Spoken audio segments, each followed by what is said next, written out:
ધારી તાલુકાના ગીર પંથકમાં કોટડા ગામના રહીશો લાખોની સંખ્યામાં નીકળેલી ઈયળોના ત્રાસથી પરેશાન છે। અમરેલીના ધારી તાલુકાના દલખાણીયા ગામથી આશરે 5 કિલોમીટર દૂર કોટડા ગામ આવ્યું છે।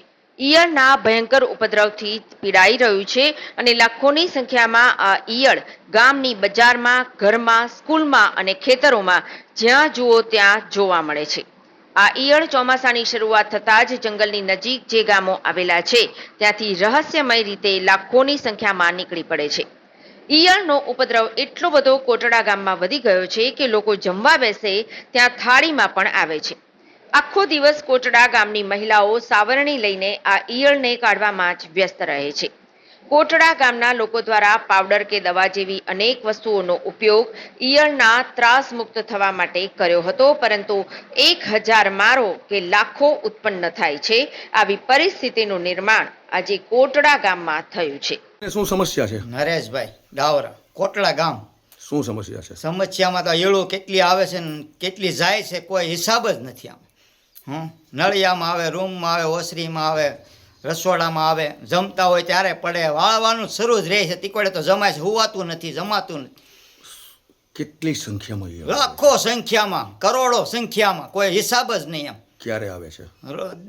24 કલાક શરૂ જ રહી। આ બાબતને લઈ આપે વહીવટીતંત્રને જાણ કરી હતી? જાણ કરી છે, થોડી થોડી, કોઈ આવતું છે નહીં। શું માગણી છે? માગણી અમને આમાં મુક્ત કરો, કોઈ આવતા જ નથી અહીં, ગમે એટલી જાણ કરો।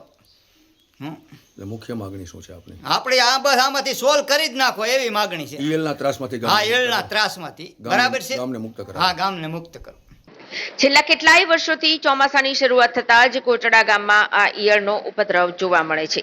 ગામ લોકો પણ હવે થાકીને હારી ગયા છે, ત્યારે ગામ લોકોના જણાવ્યા અનુસાર ઈયળના આવા ત્રાસમાંથી અમને ક્યારે મુક્તિ મળશે? શું તકલીફ છે? આ ઈયળું બહુ આવી છે, નળિયામાંથી ખરે, રસોડામાં ખરે, રાંધવું કેમ, હું કેમ, કેટલી ખાવું આવે? કેમ, કેટલી આવે છે? બહુ જ આવે છે। હજારો આવે, હજારો જાય, ક્યાંથી આવે ક્યાંથી જાય છે ખબર પડતી નથી। ક્યાં ક્યાં જોવા મળે છે ઈયળો? બધે જો અહીંયા પિલોરમાં હોય, નળિયામાં હોય, રસોડામાં હોય, ઓસરીમાં, ઘરમાં, બધે જમવાનું બનાવતી વખતે મુશ્કેલી પડે? જમવાનું બનાવી ત્યાં આવે બધે। શું માગણી છે તમારી? અમે એમ કહીએ છીએ કે આમાંથી અમને મુક્ત કરો એમ। આજે કોટડા ગામ ભયંકર ઈયળના ત્રાસમાંથી પસાર થઈ રહ્યું છે, ત્યારે ગ્રામજનોની માત્ર એક જ માંગણી છે કે આ ઈયળના ત્રાસમાંથી વહીવટી તંત્ર દ્વારા જરૂરી હસ્તક્ષેપ કરવામાં આવે અને આ રહસ્યમય સમસ્યામાંથી અમને મુક્તિ અપાવે।